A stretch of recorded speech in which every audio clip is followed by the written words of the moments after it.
Yes, hello everyone.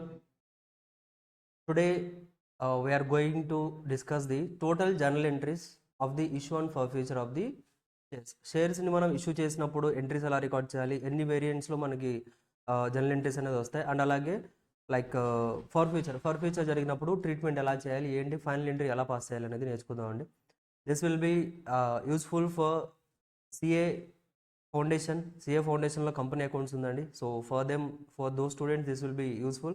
And అలాగే CMA inter corporate అకౌంటింగ్లో కూడా same chapter and same journal entries will be useful అవుతాయి. So first of all మనం shares అనేది issue చేసాం పబ్లిక్కి షేర్స్ ఇష్యూ చేసినప్పుడు సో ఆటోమేటిక్గా అసలు ఫస్ట్ ఆఫ్ ఆల్ పబ్లిక్కి షేర్స్ ఎందుకు ఇష్యూ చేస్తామండి? First of all company need some amount, కంపెనీకి కొంత అమౌంట్ కావాలి. సో ఆ అమౌంట్ అనేది ఎక్కడి నుంచి తెచ్చుకోగలదు? First of all company out of own funds నుంచి యూటిలైజ్ చేయొచ్చు, లేదా కంపెనీకి ఎవరైనా రిలేటివ్స్ ఉంటే రిలేటివ్స్ దగ్గర నుంచి తీసుకుంటుంది. ఆ తర్వాత banks, it can go to the banks కూడా వెళ్ళి అమౌంట్ కలెక్ట్ చేయొచ్చా? ఎస్. అలాగే ఈక్విటీ షేర్స్ ఇష్యూ చేసి కూడా company can get the funds. So మనం బ్యాంక్లో లోన్ తీసుకున్నప్పుడు ఎలాగా, లేకపోతే నార్మల్గా మనం ఓన్ ఫండ్స్ తీసుకొస్తే ఎలాగా, అవన్నీ కూడా మనం నాన్ ప్రాపర్ లైక్ మనకి ప్రొపరేటరీ ఫార్మ్స్లో మనం ఆల్రెడీ నేర్చుకున్నాం, అవునండి. సో జనరల్ నార్మల్ అకౌంట్స్లో మనం already we did all these process, ఈ ప్రాసెస్ మొత్తం ఆల్రెడీ మనం చేస్తాం. అయితే ఇక్కడ మనం న్యూగా నేర్చుకోవాల్సిన థింగ్ ఏంటని అంటే, షేర్స్ అనేది డిఫరెంట్ ఎలిమెంట్ ఇన్వాల్వ్ అయింది కంపెనీస్లో ఇప్పటి వరకు మీరు నేర్చుకోండి. So that's why accounting treatment will be different for the షేర్స్కి అకౌంటింగ్ ట్రీట్మెంట్ డిఫరెంట్గా ఉండాలని మనకి స్పెసిఫిక్ జర్నల్ ఎంట్రీస్ ఉన్నాయండి. ఆ స్పెసిఫిక్ జర్నల్ ఎంట్రీస్ మీకు వచ్చేస్తే you can do it any problem. So issue of shares రిలేటెడ్గా, ఫర్ ఫ్యూచర్ రిలేటెడ్గా ఏ ప్రాబ్లం వచ్చినా కానీ ఈజీగా సాల్వ్ చేయగలరు. Clear? See first of all process ఎలా జరుగుతుందో చూడండి. షేర్స్ అనేది ఎలా జరుగుతుందండి అంటే, first company will give the like applications ఇస్తారండి. మీరు ఎక్కడ ఇప్పుడు ఏదైనా కోర్సులో జాయిన్ అవ్వాలన్నా కానీ something you will get some application కదా, అప్లికేషన్ ఫిల్ చేసేసి సో ప్రిస్క్రైబ్డ్ ఫీజు ఏదైతే ఉందో అప్లికేషన్ ఫీజు పే చేస్తే మీకు అందులో ఎలిజిబిలిటీ అనేది వచ్చేస్తుంది. అవునా? మనం గవర్నమెంట్ జాబ్స్ అప్లై చేస్తారా? గవర్నమెంట్ జాబ్స్ అప్లై చేసినప్పుడు you will be given with some application ఒకటి ఉంటుంది, దానికి అప్లికేషన్ ఫామ్ ఫీజు కూడా ఉంటుంది. మీరు ఎగ్జామ్ అప్లై చేస్తారండి అంటే ఎగ్జామ్ అప్లై చేస్తే మీకు ఎగ్జామ్ అప్లికేషన్ ఫామ్కి ఫీజు కూడా పే చేయాలి కదా. అలాగే మనం కూడా ఇక్కడ ఎలాగండి అంటే, షేర్స్ ఆఫర్ చేద్దాం అనుకున్నాం. ఎలా ఆఫర్ చేయాలి? విల్ ప్రిపేర్ వన్ ప్రాస్పెక్టస్, ఒక ప్రాస్పెక్టస్ ప్రిపేర్ చేస్తాం. ఆ ప్రాస్పెక్టస్ ఏదైతే ఉందో అందులో క్లియర్గా రాస్తాం మనం ఎన్ని నెంబర్ ఆఫ్ షేర్స్ ఆఫర్ చేయబోతున్నాం, ఏ ప్రైస్కి ఆఫర్ చేయబోతున్నాం. Each and every details will be there and it will be given to the పబ్లిక్కి ఆఫర్ చేస్తాం. లైక్ ఒక ఇన్విటేషన్ కార్డ్ లాగా. మనం ఏదైనా మ్యారేజ్కి ఈవెంట్కి వెళ్ళాలనుకుంటే ఇన్విటేషన్ కార్డు వస్తే చూసుకుని వెళ్తామా? అలాగే ఒక ఇన్విటేషన్ లాంటిది ఇది కూడా, ఒక ప్రాస్పెక్టస్ అనేది పబ్లిక్ ఇస్తాం. పబ్లిక్ ఆ ప్రాస్పెక్టస్ మొత్తం చదువుకొని if they are interested in funding in the కంపెనీలో ఫండ్ అనేది ఇన్వెస్ట్ చేద్దాం అని అనుకుంటే they can come to the కంపెనీకి వచ్చి సో కొన్ని అప్లికేషన్స్ ఇచ్చేస్తాం. మనం అప్లికేషన్ ఫిల్ చేసేసి వాళ్ళ నేము, పాన్ నెంబర్, అడ్రస్ ఏంటి, మొబైల్ నెంబర్స్, ఈమెయిల్స్, ఇవన్నీ డేటా మొత్తం నామినీ డీటెయిల్స్ అన్నీ రికార్డ్ చేసేసి అప్లికేషన్కి కొంత ఫీజు చెప్పుకుంటాం. మనం ఆ ఫీజు పే చేసేసి ఎన్ని నెంబర్ ఆఫ్ షేర్స్ కావాలనుకుంటున్నారో క్లియర్గా మెన్షన్ చేసి సైన్ చేసి మనకి ఇచ్చేస్తారండి. ఆ అప్లికేషన్స్ అన్నీ మనం కలెక్ట్ చేసి అందులో వ్యాలిడ్ అప్లికేషన్స్ ఏమున్నాయి, మనం ఎన్ని షేర్స్ ఇద్దాం అనుకున్నాం, వాళ్ళు ఏమైనా అప్లై చేస్తారు, అవన్నీ క్యాలిక్యులేట్ చేసి వాళ్ళకి ఒక అలాట్మెంట్ అనేది చేసేస్తాం. So as these shares are allotted to you అని ఒక అలాట్మెంట్ ఇస్తామండి. అలాట్మెంట్ అప్పుడు ఇంకొంత కలెక్ట్ చేస్తాం అండ్ ఇంకా కొంత అమౌంట్ అనేది మిగతా టైంలో కలెక్ట్ చేయొచ్చు. సో యాక్చువల్గా ఈ కలెక్షన్ ఎలా జరుగుతుందండి అంటే, ఫర్ ఎగ్జాంపుల్ మనం ఒక కంపెనీ స్టార్ట్ చేస్తాం, షేర్స్ ఆఫర్ చేస్తున్నాం, ఒక షేర్ ఇస్తాం మీకు. షేర్ అండి అంటే మన కంపెనీలో మన ఓనర్షిప్ అనేది షేర్ కింద ఇచ్చేస్తున్నాం. మన ఓనర్షిప్ని మనం షేర్ చేస్తున్నాం, అదే షేర్స్ అంటే. అదవుతుందా? షేర్స్ అంటే నథింగ్ బట్ మన కంపెనీలో ఉన్న ఓనర్షిప్ని మిగతా వాళ్ళకి షేర్ చేస్తాం కదా మనం. యాక్చువల్గా కంపెనీ మంది, మీరు ఒక్కలే కదా ఓనర్, బట్ అందులో మళ్ళీ మిగతా ఇంకా చాలా మందిని ఓనర్స్ కింద తీసుకొస్తున్నారు. That's why they are given the share ఇస్తాం వాళ్ళకి. So the simple thing is like మనం ఏదైతే షేర్ ఇస్తామో ఒక షేర్కి 100 రూపీస్ చార్జ్ చేస్తామని చెప్పాం మనం. బట్ ఆ 100 రూపీస్ ఒకటేసారి మీరు కావాలనుకుంటే అప్లికేషన్ ఇచ్చినప్పుడు 100 రూపీస్ కలెక్ట్ చేయండి, నో ఇష్యూస్. బట్ కంపెనీస్ జనరల్గా ఎలా చేస్తూ ఉంటాయండి అంటే, ఒకటేసారి కలెక్ట్ చేయకుండా కొన్ని కంపెనీస్ ఎలాగండి అంటే వాళ్ళకి ఒకటేసారి 100 రూపీస్ అవసరం లేదండి. అదవుందా? 3 మంత్స్కి ఒకసారి, 4 మంత్స్కి ఒకసారి 20 రూపీస్, 25 రూపీస్ ఇలా కలెక్ట్ చేసే కంపెనీస్ కూడా ఉంటాయి. దట్స్ వై వాళ్ళు ఏమని చెప్పారండి అంటే, అప్లికేషన్లో 20 రూపీస్ ఇచ్చేయండి అన్నాం. 20 రూపీస్ ఇచ్చేసారు. ఇంకెంత ఇవ్వాలి? 8 ఇవ్వాలి కదా. షేర్స్ మీకు అలాట్ చేసినప్పుడు ఇంకొక 20 ఇవ్వండి, ఇచ్చేసాం. తర్వాత మళ్ళీ మేము మిమ్మల్ని కాల్ చేస్తాం. లైక్ కాల్ అంటే first call, second call, third call, final call ఇలా ఉంటాయండి. అంటే మళ్ళీ కంపెనీ ఎప్పుడైతే మిమ్మల్ని అడుగుతుందో అప్పుడు అమౌంట్ పే చేయండి. అలా కాల్స్ కింద మీకు ఎన్ని కాల్స్ అంటే అన్ని కాల్స్, కంపెనీ ఎన్ని కాల్స్ కావాలంటే అన్ని కాల్స్ చేయొచ్చు. First call, second call, third call, fourth call లేదా ఫైనల్ కాల్. ఫస్ట్ కాల్ అడిగారు 30 రూపీస్ పే చేయండి. తర్వాత సెకండ్ అండ్ ఫైనల్ కాల్ ఇంకో 30 ఉంది కదా, ఆ 30 నెక్స్ట్ టైం మళ్ళీ అడిగారు, పే చేసేసేయండి. ఇలా మల్టిపుల్ ప్రాసెస్లో కలెక్షన్ అనేది కంపెనీ చేయొచ్చు.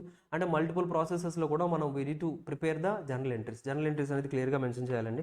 First of all while receiving the application money, మీరు అప్లికేషన్ మనీ రిసీవ్ చేసుకుంటే ఎంట్రీ ఏం రికార్డ్ చేయాలి? అప్లికేషన్ మనీ రిసీవ్ చేసుకుంటే ఎంట్రీ ఏంటండి? Bank account debit or cash account debit to equity share application. Bank వచ్చిందా మనకి, అసెట్ వచ్చింది కదండి, అసెట్ డెబిట్ బ్యాలెన్స్ డెబిట్ చేసాం, ఓకేనా. ఇప్పుడు ఈక్విటీ షేర్ అప్లికేషన్స్ వచ్చాయి కదా, ఇప్పుడు అప్లికేషన్ రావడం వల్ల మనకి లైబిలిటీ క్రియేట్ అవుతుంది. It creates a liability for us, liability create అవుతుంది. ఎందుకు?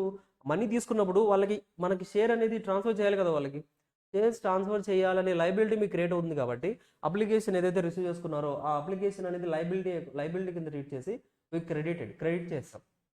లైబిలిటీ ఏ బ్యాలెన్స్ ఉంటుందండి? Credit balance. So asset debit అయింది, లైబిలిటీ క్రెడిట్ అయింది. అసలు ఇప్పుడు ఆ లైబిలిటీని డిశ్చార్జ్ చేయాలండి. సో డిశ్చార్జ్ చేయాలంటే ఎంట్రీ ఏముంటుంది? Equity share application account debit to application account already ఇంతకుముందు ఏదైతే క్రెడిట్ అయిందో ఇప్పుడు దాన్ని మనం క్యాన్సిల్ చేసేస్తున్నాం by debiting the equity share application account debit చేసాం. Because we are cancelling the liability cancel చేస్తున్నాం కాబట్టి లైబిలిటీ తగ్గిపోతే డెబిట్ అవుతుంది. So equity share application account was debited to equity share capital account to like ఏదైనా premium అంటే premium తర్వాత చూద్దాం. So to equity share capital account. Equity share అంటే liability తగ్గించేసి ఎక్కడికి పంపించాం మనం? It was transfer to the equity share capital balance పంపించాం. క్యాపిటల్ ఏ బ్యాలెన్స్ అండి? క్రెడిట్ బ్యాలెన్సా? So we transfer to the capital. అర్థమైందా? Clear everyone? Exactly. So equity share application account debit to equity share capital. ఇంతవరకు అప్లికేషన్లో వచ్చిన amount అంతా కూడా క్యాపిటల్కి వెళ్ళిపోయింది. అంటే ఒక షేర్ క్యాపిటల్ అని మనం ఏదైతే అకౌంట్ ఓపెన్ చేసామో ఆ అకౌంట్లోకి వెళ్ళిపోయింది. Now we need to do the first step అయిపోయింది. 20 రూపీస్ కలెక్ట్ చేసాం. ఇంకో 20 రూపీస్ అలాట్మెంట్లో కలెక్ట్ చేస్తున్నాం. షేర్స్ అలాట్ చేస్తున్నాం. You are confirmed list. Confirmed పెడుతుంటుందా మనకి ట్రైన్లో, అలాగే confirmed list. You are confirmed that మీకు ఇన్ని నెంబర్ ఆఫ్ షేర్స్ వస్తున్నాయని కన్ఫర్మేషన్ ఇచ్చేసారండి. కన్ఫర్మేషన్ ఇచ్చేటప్పుడు కూడా 40 రూపీస్ అడుగుతున్నారు మిమ్మల్ని, 20 రూపీస్ అడుగుతున్నారు. అప్పుడు ఎంట్రీ ఏమవుతుంది? సో ద సేమ్ థింగ్ అండి. ఫస్ట్ ఇక్కడ ఏంటండి అంటే ఈ అలాట్మెంట్ అప్పుడు మనకి అమౌంట్ రాకముందుగానే మనం అలాట్మెంట్ ఇచ్చేసాం కదా, కన్ఫర్మ్డ్ కదా. సో కన్ఫర్మ్డ్ కాబట్టి ఒక డ్యూ ఎంట్రీ రికార్డ్ చేస్తాం. This is a due entry.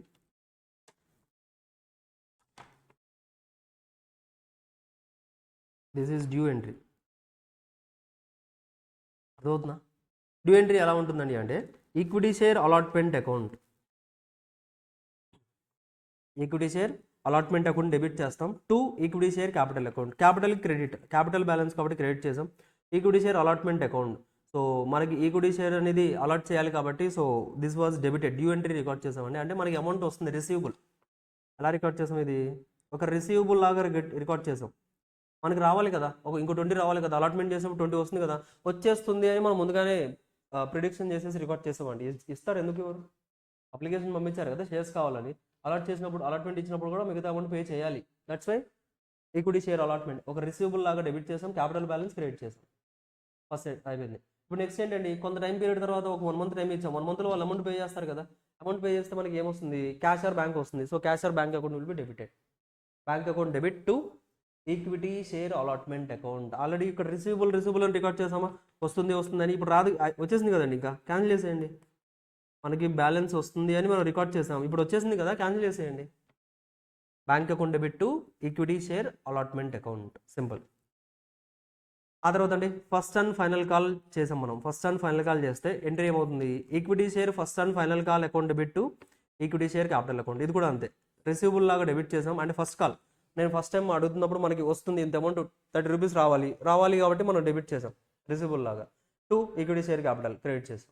ఆ తర్వాత వచ్చిన తర్వాత అండి bank to equity share first and final call account. ఆ అకౌంట్ క్యాన్సిల్ చేసేయండి, ఎందుకంటే బ్యాంక్ వచ్చేసింది కాబట్టి. ఇక్కడతో ఎంట్రీస్ అనేది అయిపోయాయి, బేసిక్ ఎంట్రీస్ అయిపోయాయండి. Next we have the securities premium. Securities premium అంటే ఏంటండి?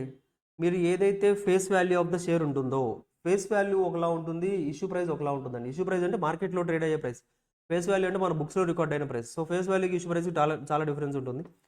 The point is securities premium ఎప్పుడు వస్తుందండి అంటే మీరు ఏ వాల్యూ అంటే ఫేస్ వాల్యూ 10 రూపీస్ అనుకోండి, 10 రూపీస్ కంటే ఎంత ఎక్కువగా మీరు ప్రైస్ అని ఎంత ఎక్కువగా మీరు కలెక్ట్ చేశారు లైక్ ఇష్యూ చేశారో the difference between the face value and the issue price ఏదైతే ఉందో దాన్ని మనం సెక్యూరిటీస్ ప్రీమియం అంటాం. అంటే సెక్యూరిటీస్ ప్రీమియం ఎప్పుడు వస్తుంది మనకి, issue price is greater than the face value. Face value కంటే కూడా ఇష్యూ ప్రైస్ ఎక్కువగా ఉంటే then it becomes the securities premium. Securities premium అనేది ఒక స్పెషల్ రిజర్వ్ అండి. So it can not be utilized for any other purpose except the 5 reasons ఉన్నాయి. And అలా అదే అకౌంటింగ్ స్టాండర్డ్స్ ఫాలో అయ్యే కంపెనీస్కి అయితే 3 పర్పసెస్ కోసం మాత్రమే యూటిలైజ్ చేయగలం. సో తర్వాత చెక్ చేయండి మీరు అవి. So securities premium can be utilized for only some specific purposes కోసం మాత్రమే మనం యూజ్ చేయగలం. దట్స్ వై సెక్యూరిటీస్ ప్రీమియం ఏదైతే మీరు కలెక్ట్ చేస్తున్నారో that must be transfer to the separate account called as securities premium account. ఎలా పడితే వేరే అకౌంట్స్లో దాచిపెట్టకూడదు, పంపించకూడదండి. స్పెసిఫిక్ రిజర్వ్ కాబట్టి ఒక స్పెసిఫిక్ అకౌంట్ ఓపెన్ చేయాలి. ఆ స్పెసిఫిక్ అకౌంట్ పేరే securities premium account. Clear? Premium amount called with application money. So ఇప్పుడు చూడండి, ఈ ప్రీమియం ఏదైతే ఉందో అంటే for example face value 100 rupees అండి. మనం 110 రూపీస్ అడిగాం, అంటే 10 రూపీస్ ఎక్స్ట్రా అడిగామా పబ్లిక్కి? ఎందుకు, మార్కెట్లో డిమాండ్ ఉంది కాబట్టి 100 కాదు 110కి ఇవ్వండి అని అడిగాం. పబ్లిక్ కూడా కొంటా ఉన్నారండి, 110 కొంటా ఉన్నారు. అంటే 100 ఏమో ఫేస్ వాల్యూ, 10 ఏమో సెక్యూరిటీస్ ప్రీమియం. అంటే ఎక్స్ట్రా 10 రూపీస్ కలెక్ట్ చేస్తున్నారా? ఆ 10 రూపీస్ ఎప్పుడు కలెక్ట్ చేస్తాం సార్ మనం? ఎప్పుడైనా కలెక్ట్ చేయొచ్చు. టోటల్ ప్రాసెస్లో అప్లికేషన్లో కలెక్ట్ చేయొచ్చు, అలాట్మెంట్లో కలెక్ట్ చేయొచ్చు, first call, second call, final call, ఎప్పుడైనా కలెక్ట్ చేయొచ్చు. సో మనం ఎక్కడ కలెక్ట్ చేస్తామని దాన్ని బేస్ చేసుకుని ఎంట్రీస్ మారిపోతాయండి. ఎక్కడ కలెక్ట్ చేస్తాం sir? In case you are collecting in the అప్లికేషన్లో కలెక్ట్ చేస్తుంటే ఎంట్రీ ఏమొస్తుంది? ఫస్ట్ ఆఫ్ ఆల్ మీరు అమౌంట్ కలెక్ట్ చేస్తున్నారు. ఎంత కలెక్ట్ చేస్తున్నారు? 110 కలెక్ట్ చేస్తున్నారు. అదవుతుందా? బ్యాంక్ అకౌంట్లో 110 రికార్డ్ చేస్తాం. తర్వాత మనకి 110 రిలేటెడ్గా కూడా మనం 110 కలెక్ట్ చేస్తున్నాం అండి. సో బ్యాంక్ అకౌంట్లో 110 డెబిట్ అవుతుంది. అండ్ 110 రిలేటెడ్గా మనకి లైబిలిటీ కూడా క్రియేట్ అవుతుంది. 110 అసెట్ వచ్చింది కాబట్టి డెబిట్ చేసాం. 110 రిలేటెడ్గా మీకు లైబిలిటీ కూడా క్రియేట్ అయింది కదా. Yes, that's why 110 was credited. Now ఆ 110 ఏదైతే లైబిలిటీ ఉందో ఇప్పుడు ఆ లైబిలిటీని క్యాన్సిల్ చేసేస్తున్నాం. దట్స్ వై డెబిట్ చేసాం. క్యాన్సిల్ చేసి ఆ 110లో ఒక 10 ఏమో సెక్యూరిటీస్ ప్రీమియం పంపించేస్తున్నాం, ఇంకొక 100 ఏమో షేర్ క్యాపిటల్ పంపించేసాం. దట్స్ ఇట్ అండి, ఎంట్రీ కంప్లీటెడ్. అప్లికేషన్లో మీరు కలెక్ట్ చేసినప్పుడు ఎంట్రీ ఏమొస్తుంది? Bank account debit to share application account, share application debit to securities premium to share capital. That's it. Premium amount called with allotment money. Premium amount called with allotment money. ఇక్కడ చూడండి, premium ఎక్కడ collect చేస్తున్నాం? ఇప్పుడు మనం allotment దగ్గర collect చేస్తున్నాం. అలాట్మెంట్లో collect చేస్తున్నాం. ఇప్పుడు అలాట్మెంట్లో అంటే ఎలా అవుతుందండి? Share allotment account debit. అదవుతుందా? సేమ్ ఇక్కడ మనం ఫస్ట్ ఏ ఎంట్రీ రికార్డ్ చేయాలని చెప్పాను, ఇక్కడ నుంచి డ్యూ ఎంట్రీ రికార్డ్ చేయాలి. అప్లికేషన్లో ఒకటే మీకు ఆన్ ద స్పాట్లో వచ్చేస్తుందండి. మిగతాదంతా కూడా మీకు ముందుగానే ఎవరు యాంటిసిపేటెడ్ కదా, మీకు ముందుగానే తెలుసు కదా వస్తుందని. That's why due entries record చేస్తాం. అప్లికేషన్లో డ్యూ ఎంట్రీ ఎలా రికార్డ్ చేస్తాం? మనకి ఎన్ని అప్లికేషన్స్ వస్తాయో తెలియదు కదా, బట్ మనం ఎన్ని షేర్స్ అలాట్ చేస్తాం, ఎన్ని షేర్స్ కన్ఫర్మ్ చేసామని మనకు తెలుసు. దట్స్ వై ఇక్కడ నుంచి డ్యూ ఎంట్రీస్ పాస్ అవుతాయి. ఫస్ట్లో మనం డ్యూ ఎంట్రీ రికార్డ్ చేయాల్సిన అవసరం లేదు. సో ఇక్కడ డ్యూ ఎంట్రీ ఏంటి? Application like premium amount called with allotment money. Allotment మనీలోనే మనకు కనుక ప్రీమియం అమౌంట్ వస్తే డ్యూ ఎంట్రీ రికార్డ్ చేయాలి. First of all share allotment account receivable ఎంత అండి? ఫర్ ఎగ్జాంపుల్ సేమ్ 110 ఇక్కడ కలెక్ట్ చేస్తున్నాం అనుకోండి, 100 ఏమో ఫేస్ వాల్యూ, 10 ఏమో సెక్యూరిటీస్ ప్రీమియం అనుకోండి. 110 షేర్ అలాట్మెంట్ కింద డెబిట్ చేస్తాం. 2 షేర్ క్యాపిటల్ పంపించాలా? 100 షేర్ క్యాపిటల్ పంపించండి, ఒక 10 ఏమో సెక్యూరిటీస్ ప్రీమియం పంపించండి. For sure you need to transfer to the securities premium. Securities ప్రీమియంకి కంపల్సరీగా పంపించాలి. నెక్స్ట్ అమౌంట్ వచ్చి ఉంటుంది కదా. తర్వాత bank account debit share allotment. Bank account 110 debit అయింది. షేర్ అలాట్మెంట్ 110 ఏదైతే డెబిట్ చేసామో ఇంతకుముందు, ఇప్పుడు అది క్యాన్సిల్ చేస్తాం. ఇంకా రిసీవబుల్ లేదు కదా, వచ్చేసింది కాబట్టి 110 వాజ్ క్యాన్సిల్డ్. ఇదేనండి ఎంట్రీ ఏమవుతుంది? Share allotment account debit to share capital to securities premium. Due entry ఇది. డ్యూ ఎంట్రీ అయిపోయిన తర్వాత రెసిప్ట్ ఎంట్రీ రికార్డ్ చేస్తామా? రెసిప్ట్ ఎంట్రీ వచ్చినప్పుడు bank account debit to share allotment account. That's it. Shares డిస్కౌంట్కి ఇస్తే sir మరి shares డిస్కౌంట్కి ఇవ్వడం అనేది ప్రొహిబిటెడ్ అండి. As per the companies act, no company can issue the shares at discount. అంటే ఫేస్ వాల్యూ కంటే తక్కువగా ఏ కంపెనీ కూడా షేర్స్ అనేది ఇష్యూ చేయకూడదు ఎక్సెప్ట్ 2 రీజన్స్. 2 రీజన్స్లో ఇవ్వచ్చు. ఇప్పుడు ఈసాప్, ఎంప్లాయీ స్టాక్ ఆప్షన్ ప్లాన్స్, ఓకేనా, స్వెట్ ఈక్విటీ షేర్స్, వీటికి మాత్రమే ఎగ్జామ్షన్ అండి. మిగతా టైంలో ఎప్పుడు కూడా you can not give the shares at డిస్కౌంట్లో ఇవ్వడానికి ఛాన్స్ లేదు.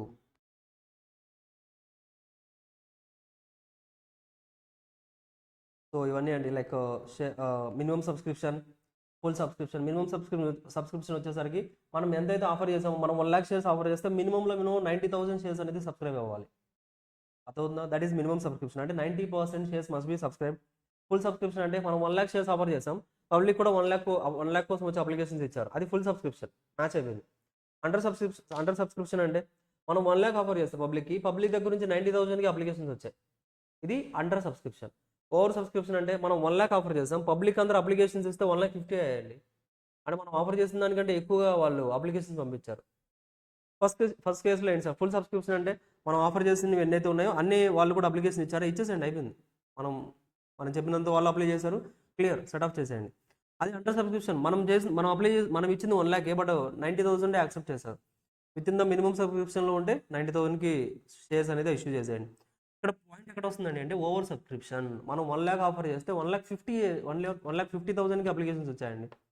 ఇక్కడ మీరు 2 థింగ్స్ చేయొచ్చు. ఆ ఎక్స్ట్రా 50,000 షేర్స్ ఏవైతే వచ్చాయో వాటిని క్యాన్సిల్ చేసేయండి. క్యాన్సిల్ చేసేయడం అంటే ఆ 50,000 అప్లికేషన్స్కి ఎవరైతే అమౌంట్ ఇచ్చారో వాళ్ళకి ఆ అమౌంట్ రిఫండ్ ఇచ్చేసేసి పంపించేసేయండి. First case. రిఫండ్ ఇవ్వడం అంటే ఏంటి, అమౌంట్ వచ్చినప్పుడు ఎలా రికార్డ్ చేసాం, bank account debit equity share capital రాసామా, ఇప్పుడు రివర్స్ చేసేయండి entry, equity share capital to bank account. మనం పే చేస్తాం, బ్యాంక్ వెళ్ళిపోతుంది. సో ఈక్విటీ షేర్ క్యాపిటల్ ఏదైతే మనం లైబిలిటీ కింద చూపించాం, ఇప్పుడు లైబిలిటీ కాదు అది ఇంకా, అంతే కదండి. ఇప్పుడు that is not a liability right now because we cancel that liability. So that's why equity share capital account debit to bank account, simple. లేదా ప్రొరాటా బేస్ అని ఉంటుందండి. ప్రొరాటా బేస్ అంటే ప్రపోర్షనేట్ బేసిస్లో కూడా అలొకేట్ చేయొచ్చు. సో చూద్దాం. చూడండి, రిఫండ్ ఇచ్చినప్పుడు share application debit to bank account when only part of the shares applied for their allowed. So కొన్ని మాత్రమే లైక్ అలో చేసాం మనం, దెన్ అలా అడ్వాన్స్ అనేది వస్తుందండి. చూద్దాం. కాల్సిన అడ్వాన్స్ అండ్ కాల్సిన అరియర్స్. కాల్సిన అడ్వాన్స్ అంటే మనం పిల్లవక ముందుగానే అమౌంట్ ఇచ్చేసారండి. షేర్ హోల్డర్ దగ్గరికి వెళ్ళి చెప్పాం, మిస్టర్ ఏ మీకు 20 ఏమో అప్లికేషన్లు అడుగుతున్నాం, ఇంకో 20 అలాట్మెంట్లు అడుగుతాం, 30 ఫస్ట్ ఫైనల్గా అడుగుతాం అని చెప్పాం. అతను అలాట్మెంట్ అప్పుడు ఏమన్నారంటే, సార్ ఇన్నిసార్లు నన్ను అడగొద్దు ఏమి కూడా, మీకు ఎంత కావాలి, 20 + 30 60 + 20 కదా, 80 రూపీస్ కావాలి కదా, 80 రూపీస్ ఇప్పుడే పే చేస్తున్నాను, మళ్ళీ నన్ను ఫస్ట్ కాల్ సెకండ్ కాల్ అని నన్ను డిస్టర్బ్ చేయొద్దు అని చెప్పేశారు అతను.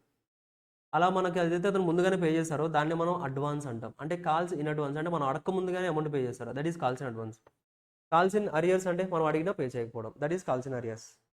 చూడండి కాల్స్ ఇన్ అడ్వాన్స్ ఎంట్రీ ఎలా ఉంటుందో.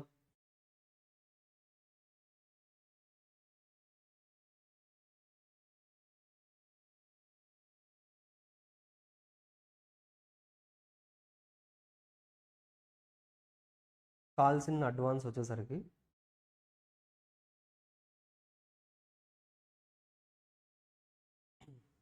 చూడండి, దిస్ విల్ బి లైక్ మనం ఫర్ ఎగ్జాంపుల్ అలాట్మెంట్ అప్పుడే మనకి అమౌంట్ ఇచ్చేసారు అనుకోండి, అలాట్మెంట్ అప్పుడే ఫస్ట్ కాల్ ఫైనల్ కాల్ రిలేటెడ్గా 60 రూపీస్ కూడా అలాట్మెంట్లను పే చేసి ఇచ్చేసారు. అప్పుడు ఎంట్రీ అవుతుంది. ఫస్ట్ మనం డ్యూ ఎంట్రీ రికార్డ్ చేసినప్పుడు ఎలా రికార్డ్ చేస్తామండి, బేసిక్ మనకు తెలియదు కదా అతను అడ్వాన్స్ పే చేస్తారని. డ్యూ ఎంట్రీ ఎలా రికార్డ్ చేస్తాం, share allotment account debit to equity share capital account అని రికార్డ్ చేసాం. బట్ కాకపోతే తర్వాత తెలిసింది బ్యాంక్ అకౌంట్లో ఎలా వచ్చింది, మనకి 20 రావాలి బట్ 80 వచ్చేసింది. So bank account will be debited with 80 to share allotment already ఎంత మనం డెబిట్ చేసాం, 20 డెబిట్ చేసాం కదా, ఆ 20 ఇప్పుడు క్రెడిట్ చేసండి, ఇక్కడతో అయిపోయింది. మిగతా 60 కూడా you need to transfer to the 2 calls in advance account. మళ్ళీ లైబిలిటీ క్రియేట్ అవుతుంది మనకి. We are liable for that 60 rupees. You are liable to adjust in the next కాల్స్లో మీరు అడ్జస్ట్ చేయాల్సిన బాధ్యత మీకు వస్తుంది. కాబట్టి ఒక లైబిలిటీ కింద క్రెడిట్ చేసుకున్నాం. లైబిలిటీ అకౌంట్ ఏ బ్యాలెన్స్ ఉంటుంది, credit balance. That's why 2 calls in advance credit చేసాం. Bank account debit, share allotment account debit, 2 calls in advance. అర్థమవుతుందా, సింపుల్. ఫస్ట్ లైక్ మనకి ఫస్ట్ కాల్కి వెళ్ళామండి, ఫస్ట్ కాల్కి వెళ్ళినప్పుడు 30 రూపీస్ పే చేయాలి. ఇప్పుడు అతను పే చేస్తారా, ఆల్రెడీ పే చేస్తారు కదా, మళ్ళీ పే చేయరు.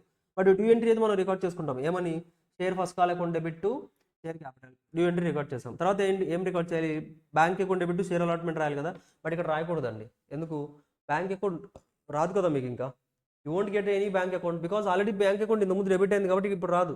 మరి ఏమొస్తుంది సార్ అంటే, కాల్స్ ఇన్ అడ్వాన్స్ అని మీరు లైబిలిటీ అని చూపించారు, ఒకటి క్రెడిట్ చేశారు కదా, ఇప్పుడు అది డెబిట్ చేయండి. Calls in advance account debit to share first call account. అర్థమవుతుందా, దట్స్ ఇట్. ఇక అదే సేమ్ ఎంట్రీ అండి. మీరు ఫస్ట్ కాల్లో కలెక్ట్ చేసుకో ఒకలాగా, అలాట్మెంట్లో కలెక్ట్ చేస్తే ఒకలాగా సేమ్. బట్ ఇక్కడ పాయింట్ ఏంటంటే అడ్వాన్స్ కూడా అలాగే అరియర్స్ ఏవైతే ఉన్నాయో వాటి మీద ఇంట్రెస్ట్ కూడా పే చేయొచ్చు. వాటి మీద ఇంట్రెస్ట్ కూడా ఉండొచ్చు అండి. మనం లైక్ అడ్వాన్స్ కలెక్ట్ చేసినప్పుడు ఇంట్రెస్ట్ కూడా ఇవ్వచ్చు. అరియర్స్ ఉన్నాయి, పే చేయాల్సింది పే చేయలేదు కాబట్టి ఎప్పటి నుంచి అయితే డిఫాల్ట్ అయ్యారో అక్కడ నుంచి టిల్ ద లైక్ రీపేమెంట్ వరకు కూడా ఇంట్రెస్ట్ అనేది మనం షేర్ హోల్డర్ దగ్గర నుంచి కలెక్ట్ చేయొచ్చు. ఇంట్రెస్ట్ కూడా same entries. Calls in arrears మీద మనకి ఇంట్రెస్ట్ వస్తుంది కదా, సో అప్పుడు ఎంట్రీ ఏముంటుంది, share holders account debit to interest on calls in arrears record చేస్తామండి. అదే ఇంట్రెస్ట్ వచ్చేస్తే bank account debit to share holders account.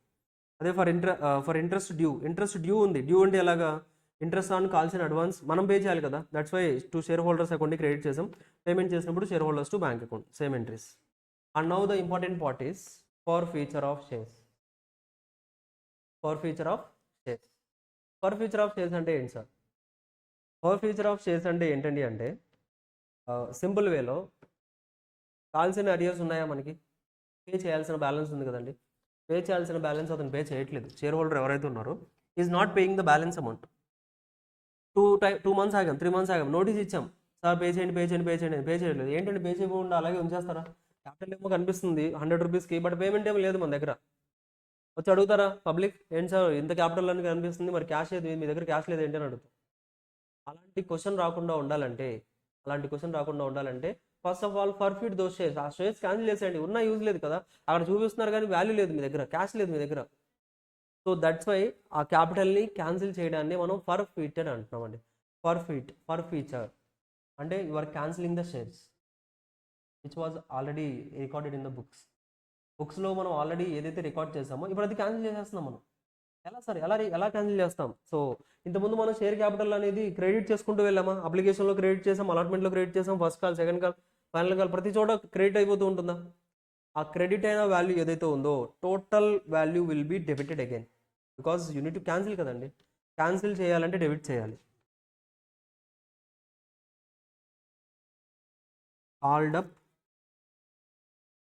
Face value of the capital ఏదైతే ఉందో మీరు ఎంతవరకు అయితే అడిగారో అదంతా పేడప్ క్యాపిటల్ కాదండి, కాల్డ్ అప్ క్యాపిటల్. అంటే మీరు అడిగిందంతా డెబిట్ చేయాలి.